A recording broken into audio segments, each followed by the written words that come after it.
This is the neighborhood of Casa Loma, located over here in Toronto. To dig deeper, we'll begin over in the neighborhood's northern portion and make our way around from there. Making up the northern border of the neighborhood, over here, is the major street of St. Clair Avenue West, which is made distinct by the convenient streetcar route that it has going along it. Along St. Clair is a mix of things, though primarily living accommodations in the form of pleasant, mostly older apartment buildings, and by and large modern condo complexes right on the verge of affluent, tree-lined residential streets, which we'll touch on in a bit. One neat building here is the Thomas, which is this rather distinct white apartment residence. Though this strip of St. Clair is mostly residential, near Bathurst Street, in the northwestern corner of the neighborhood, is the location of a few chain restaurants on the ground floor of this relatively new building. This area is somewhat reminiscent of the compact, contrastingly eclectic strip along the street that begins just west of Bathurst and stretches a quite lengthy distance west from there. There's also a nice big Loblaws grocery store just across the street over in the Forest Hill neighborhood. So yeah, there's some convenient enough shopping around. Sir Winston Churchill Park is located over here on St. Clair's intersection with Spadina Road. Placed on 8.6 hectares of land, in a tranquil setting in the immediate vicinity of sheltering trees, this quite sizable park contains a playground, a tennis court, and a lovely big recreation space of green grass, wonderful for, among other things, having a relaxing picnic whilst gazing into the serene, lush tree-filled distance, beyond which is the view of nice, tall buildings. You can even catch a glimpse of the dazzling city skyline from here. The park also dips down into Nordheimer Ravine, where it contains a nice dog park. What's obscured from the surface is the water, more than 200 million liters of it, that sits just under the park. This reservoir was completed back around 1930 and, in itself, contains enough water to last the city a couple of weeks. Although the water itself is entirely hidden away, you will see some representation of what's underneath Sir Winston Churchill Park via this fine, historic entrance located near the park's southern edge. Nordheimer Ravine, just off the park over here, is a major feature, as it takes up a rather large chunk of the neighborhood. Tranquil and lush, this dynamic ravine is one of my favorite places to take a walk. It has a serene trail going through it, which stretches from the aforementioned St. Clair Avenue and St. Clair West subway station, which, fun fact, stretches underneath the ravine, over to near Bolton Drive to the southeast. This makes for an excellent tempered place to take a stroll, and with birds chirping and the changing of the trees through the seasons, almost lets off the impression of laid-back wilderness, contrasting to the action of the city life right by it. A rich array of trees occupies the ravine. This consists of both natural and most likely introduced species, with Manitoba maple, oaks, Siberian elm, ash, cottonwood, Norway maple, and sumac all being noted. Nordheimer used to be home to the Castle Frank Brook, a tributary of the Don River. It was buried when the Spadina subway line was constructed during the 1970s. However, despite the original creek presently flowing inside of a storm sewer, reminders of the stream can still be noticed and felt in places where seepage of groundwater results in wet pockets appearing. The ravine has been subject to multiple restoration projects, and this is a significant reason why. An interesting thing here is that there's 2 transit emergency exits on the edges of the ravine, one near St. Clair and the other closer to Spadina Road. One of these exits, the one nearer Spadina, was used to evacuate people in the infamous 1995 subway crash.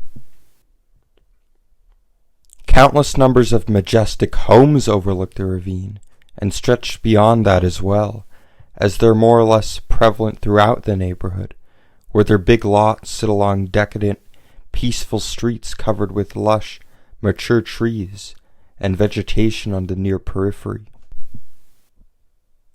These posh addresses have been upscale for over a century now, originating as such around the time when a certain marvel arose, which we will disclose shortly.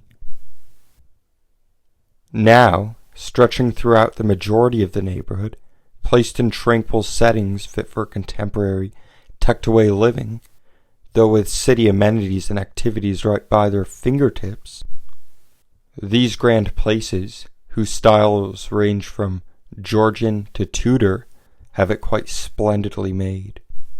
This explains the exorbitant prices in this substantial region of the neighborhood, consistently stretching up to approximately 3 to 5 million, from what I could gather. Homes in places such as Ardwold Gate, Clarendon Avenue, and Ardwold Gate can certainly surpass that. Speaking of Ardwold Gate, that's this little dead-end cul-de-sac off Spadina Road, facing the ravine to the north. This area originated from Ardwold Mansion, which was an estate for John Craig Eaton of the mightily prestigious Eaton family. In its early days of being subdivided, homes were selling for around $30,000, about $500,000 nowadays. This tucked away, exclusive side street is one of my favorite places to take a walk and witness the elegant, marvelous and grand homes displaying a dazzling array of flora in their fronts.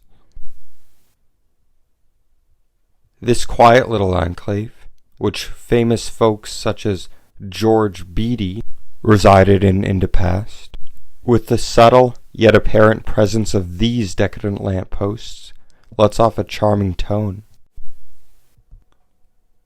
And you can bet that homes today are selling for a whole lot more than $500,000. These residences are immediately bounded to the south by the gardens of the Spadina Museum, which is the place we'll turn our focus to now. Shrouded with beautifully manicured flowers and vegetation in one of Toronto's finest revived Victorian gardens, and lovely apple and grape orchards, as well as a greenhouse to boot, the charm and tranquility of this vibrantly serene location shines through. This all surrounds the Spadina House. Now a tourist attraction, this restored museum, a portal into Toronto's high society of the past, for over a century, was the home of the extremely affluent Austin family. The Austin family's story in Canada first began in 1829, when James Austin came to present-day Ontario, what was back then known as Upper Canada, from Ireland, in search of new and improved opportunities, as many did during that time.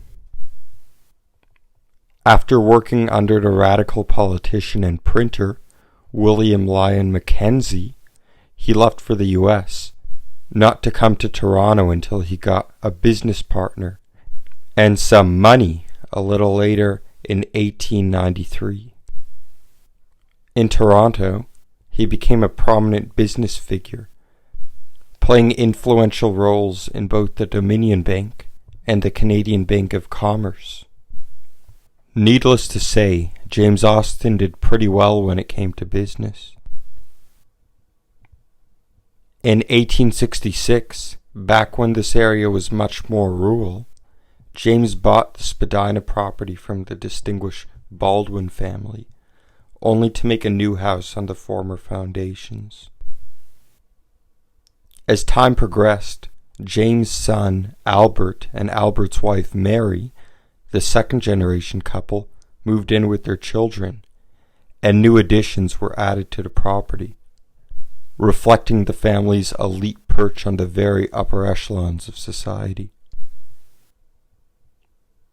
As the 1920s neared, times began to get tough, with one of their sons dying of tuberculosis, and other children of theirs suffering significantly due to World War I. During the time known as the Roaring Twenties, there was more light for the Austins. The economy prospered, and Albert Austin, like much of the city's elite, became substantially wealthier, while Mary flourished from her positions as an executive for the Women's Musical Club, the Toronto Symphony Orchestra, and the Women's Art Association of Canada. At the Spadina House, glamorous parties took place, featuring live music, exotic foods, and alcohol when it was allowed again. The family's grocery bill often was significantly more than a decent salary. The Austins embraced social responsibility in addition to their elegant lifestyles, supporting causes such as the Salvation Fund, YMCA, and the Toronto General Hospital. This support would become more important yet as the 30s began rolling in and the Great Depression hit. This history is reflected today in the current museum, where the exquisite, revived historic interior of fine furniture and decadent artifacts is showcased in events and on tours. The mansion, as well as being surrounded by the brilliant Spadina gardens and orchards that we previously mentioned, is also in the vicinity of a grand overlook, which lies just south in the midst of lush vegetation, where you can sit back and relax in the most tranquil of settings. Just a stone's throw west from here is the neighborhood's namesake, and one of the most high-profile attractions in the whole city, that being Casa Loma.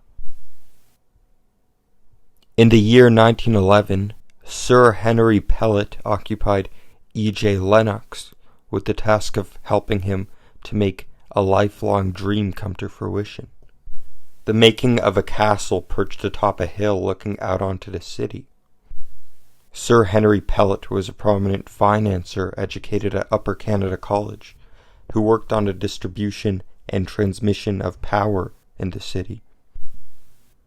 He was involved in hydroelectric projects, as well as the Canadian General Electric Company organization and multiple transportation companies. Lennox, on the other hand, was a prominent architect who designed the old City Hall. After 3 years and around 300 workers, at a cost of $3.5 million, or about $80 million today, in 1914, Casa Loma was completed. This, Toronto's grand castle of 98 rooms, is Spanish for Hill House. Sir Henry, along with his wife Mary Pellet, reveled like royalty in the fairy-tale-esque, decadent castle, one of the most breathtaking private residences in all of North America at the time, with many servants to cook, clean, and make sure the grounds were maintained. With numerous high-profile connections and professions demanding the need for large-scale entertaining, the castle, blending convenient and elegant history, was perfect, perhaps even causing some figures at the pinnacle of high society to gaze in awe. In addition to their extravagant, almost beyond belief lifestyles, the Pellets generously got involved with multiple philanthropic projects, playing strong roles in both St. John's Ambulance Brigade and Grace Hospital. However, a mere decade or so after Casa Loma was finished, financial misfortune and drastically rising taxes meant that, from being one of the richest men in the country, Sir Henry was bankrupt. He and Lady Pellet hurriedly auctioned their belongings and, with limited possessions, left their castle and their lavish life behind. They moved west to Etobicoke, eventually moving in with Sir Henry's chauffeur, where, in 1939, he would die penniless, a sad fall from glory in so many ways. After being used as a hotel in the interim, ownership was taken up by the city in 1933 for taxes owed. Numerous suggestions were made for how to go about using the castle. These included a convalescence home for war veterans, an art gallery or museum, a high school, and a residence for the Dion quintuplets. However, those projects weren't feasible, and Casa Loma was vacant for 4 years as the city considered demolishing it. Well, luckily that never happened, and today, Sir Henry's legacy lives on in this magnificent, iconic landmark, a piece of prized, almost fairy-tale-esque history from a bygone age. Iconic as ever in the urban and increasingly modern city that is Toronto. The gardens and estate host more than 650,000 visitors annually, coming from all corners of the globe to learn about the compelling history and to witness the authentic furnishing from elaborately decked out rooms, as well as the secret, tucked away passageways, all topped off with a clear, picturesque sight of the iconic Toronto skyline from the castle's perch atop the escarpment. There's also numerous corporate and social events, as well as weddings that are held here. Some notable parts of the castle include the conservatory, the Great Hall, the dining room, the library, the Queen's Own Rifles Museum, which Sir Henry served for, the display for the Girl Guides, which Lady Pellet became the first commissioner-in-chief of, the heavily decorated Oak Room, the decadent bedrooms, elegant Gothic towers where you can reward yourself with a splendid view of the city after a lengthy climb, and the gorgeous backyard gardens and delights. In the basement, remnants of rooms intended for the purposes of swimming and bowling, now the location of a cafe, and a gift shop might be of appeal. The basement is where you'll find posters for movies such as X-Men that have been shot here. Other movies that have been shot at Casa Loma include Warehouse 13, The Tuxedo, Scott Pilgrim vs. the World, Chicago, The Pacifier, Billy Madison, Strange Brew, Crimson Peak, and Twitches. While you're in the basement, or throughout the castle, for that matter, beware of ghosts, since apparently this place is haunted. JK, ghosts don't exist. Or do they? Well, if they do, they probably come out the most around Halloween, when Casa Loma hosts the Legends of Horror exhibit, where the audience walks through a trail on the property and tries not to get terrified. Sort of. This is just one of the events which the estate features. Others include the Casa Loma Escape series and Christmas at the Castle, when vibrant, extensive decorations dominate the place. The basement connects to Casa Loma's tunnel, which has material discussing the dark side of Toronto historically, including the Great Toronto Fire, the Great Depression, and Prohibition. During World War II, this was used as a transportation loop for the top-secret operations in the basement, where staff created counterfeit documents for Camp X, and the stables, where scientists worked on sonar equipment. The stables across the street over here, also imposing a grand medieval allure, featured Pellet's beloved horses, as well as vintage cars, which you can see today. This stately red brick building is also a quite exquisite attraction and a part of the Casa Loma experience. Back in the castle, fine dining awaits at the opulent Blue Blood Steakhouse, which contains art from artists such as Mr. Brainwash and Salvador Dali. There's also the legendary restaurant of Don Alfonso 1890, which has 2 Michelin stars to its name, and is located in a wonderfully extravagant banquet setting. In between the castle and the Spadina Museum, directly at the interval of Spadina Road, is the iconic, stately Baldwin Steps, named after the Baldwin family, which, in the midst of greenery, quite beautifully leads down to Davenport Road.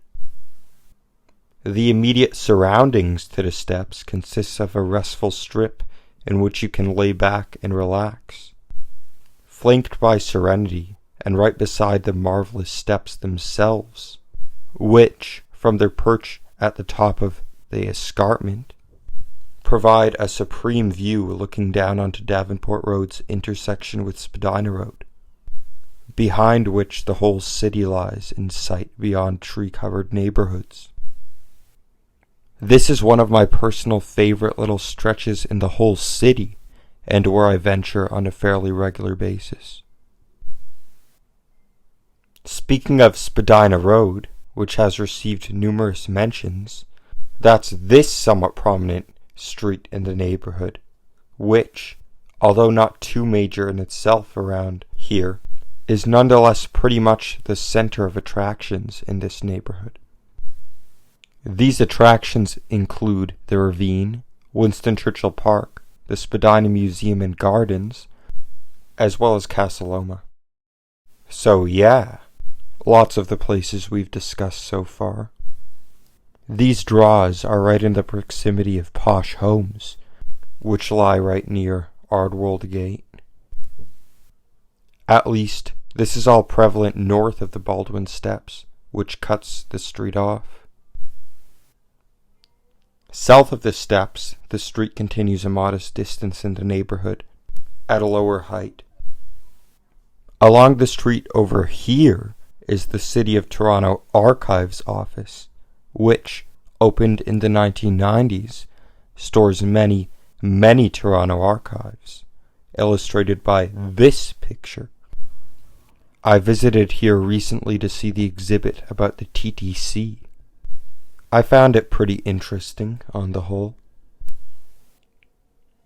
Just across the street are yards in the fronts of a complex of townhouses which lie on either side of Walmer Road, and by and large enjoy a very nice view of Casa Loma. These places sit just east of George Brown College Casa Loma campus, just one of the campuses for George Brown College, which is a fully accredited public college with programs in things such as arts, business, hospitality, liberal studies, construction and engineering, and health sciences. This campus sits just south of the aforementioned Davenport Road, which gradually winds along through the neighborhood and has sloping homes along its north side, sitting on the very edge of the escarpment it runs just south of. These homes range from compact in the west of the neighborhood to being a somewhat more upscale bunch of places as you get east of the descending hill of trees shielding Casa Loma and the Spadina Museum and Gardens from the road. These places sit within range of Glen Edyth Drive, which, named after Samuel Nordheimer's decadent estate, the last name might ring a bell, is a lovely, spiraling street winding up a hill, and, keeping with the theme of much of the neighborhood, contains quite lavish, multi-million-dollar homes along it. It also has a terrific view once there's a break in the trees, with the skyline visible past a gorgeous amount of treetops. This is especially pretty in the fall, when the leaves' vibrant colors make for a particularly beautiful scene. Glen Edyth sits virtually just across from quaint, independent businesses and homes which are situated just on the south side of Davenport. In between here and the train tracks are some gentrified arrangements, primarily consisting of a complex of lofts and a small complex of townhomes right by Madison Avenue. Davenport dips south over here, where it runs by an electrical substation before it has a somewhat unconventional intersection with McPherson Avenue and Poplar Plains Road, right before it reaches these train tracks on the neighborhood's southern border. These tracks, going west, contain a bunch of parking lots right by them, though you'll also find electrical areas of sorts. McPherson more or less becomes Bridgman Avenue once you get west of Kendall Avenue. Now over here along Bridgman Avenue is the Tarragon Theatre, which was founded in the early 1970s by husband and wife Bill Glasgow and Jane Gordon. From its first play, Creeps by David Freeman, the theatre has premiered more than 200 works during its 50-odd year history, including the English translations of groundbreaking work by Michel Tremblay and plays by the renowned David French. Over the years, this has become a classic Canadian theatre, producing plays such as One Night Stand by Carol Balt, Fronteras Americanas by Guillermo Verdecchia, If We Were Birds by Aaron Shields, I, Claudia by Kirsten Thompson, The Donnellys, James Reaney's trilogy, and East of Berlin by Hannah Moscovich, in addition to others. The Tarragon Theatre has been known for having a knack to recognize talent, fostering work by figures including Richard Greenblatt, Morwen Brebner, Wendy Lill, and Don Hanna. The area surrounding Tarragon Theatre might be the least posh section of the neighborhood, since, although streets such as Albany Avenue and Howland Avenue still have nice places, the homes are more compact and less grand. This is true to the fullest extent for homes along Bathurst Street, over here, along the neighborhood's western border. These homes rub right up against each other and are mere meters away from where cars flash by along the major street. Right by these arrangements sit other structures, such as commercial buildings and apartments. Though Bathurst Street gradually elevates south of Davenport, this process gets sharper north of Davenport Road, where it runs at a bit of a juxtaposed, different trajectory to the higher lands on either side of it. The street flattens out around Hillcrest School and Community Center, which is this elementary school that has roughly 400 students and also acts as a community center more broadly. This is a place that I know very well, as I've been there countless times. North of there are primarily low-rise apartments, some of which sit on top of commercial locations. There's also a library over here, which is nearing completion after its lengthy renovation.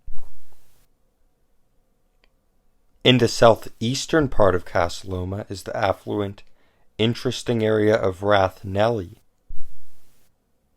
In the 1960s, Rathnelly declared independence from Canada and from the city in protest of the Spadina Expressway, which, if completed, fortunately it wasn't, would have turned tranquil ravines into a highway and demolished many homes. The expressway would have run right near this area, ruining it to a large degree. Rathnelly appointed a poodle to be its head of state, and a bunch of kids armed with brooms made up the Rathnelly military. The Canadian military wouldn't stand much of a chance against those kids. In 1969, Rathnelly held its very own Winter Games. That same year, they sent a request to the Prime Minister at the time, Pierre Trudeau, requesting foreign aid in order to make a playground, in exchange for allowing the city to use the water pumping plant located there. They were turned down, although, at the same time, it did put them more on the map. Passports were issued, and a constitution was drafted. The elected queen, Eileen Robertson, had a martini glass in her coat of arms.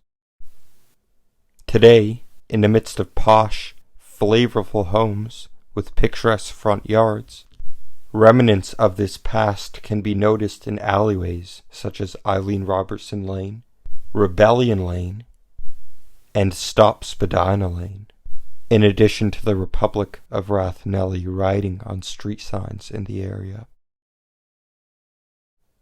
Over here in the Rathnelly area is the high-level pumping station, which, built in the early 1900s on the former Yorkville Waterworks site, is the central control for Toronto's water distribution system, in addition to its role as a pumping station, and is a very important building indeed.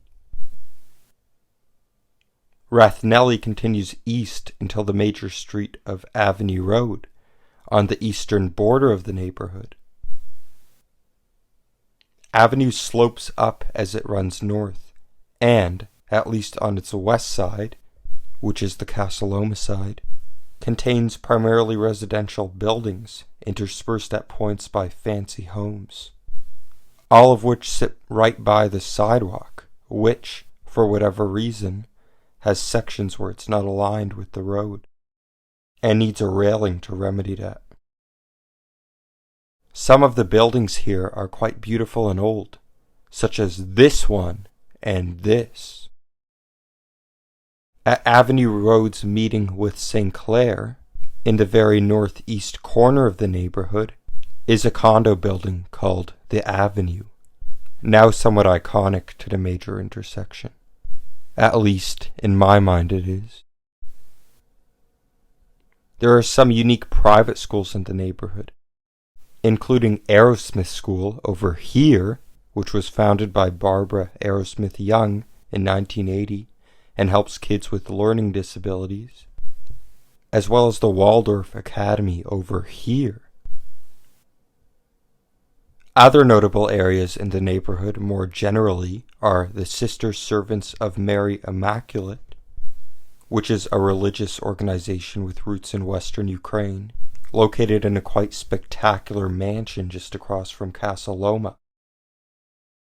There's also the First Unitarian Congregation of Toronto Church along St. Clair. Some parks in the neighborhood that we've yet to mention are Spadina Road Park, Poplar Plains Parkette, Glen Edyth Drive Parkette, Casa Loma Parkette, Bolton Drive Parkette, Cawthra Playground, the high-level pumping station park, and Wells Hill Park up here, which is green space on the verge of St. Clair, just across from Nordheimer Ravine. This is probably one of my favorite parks, as I have many memories of coming here.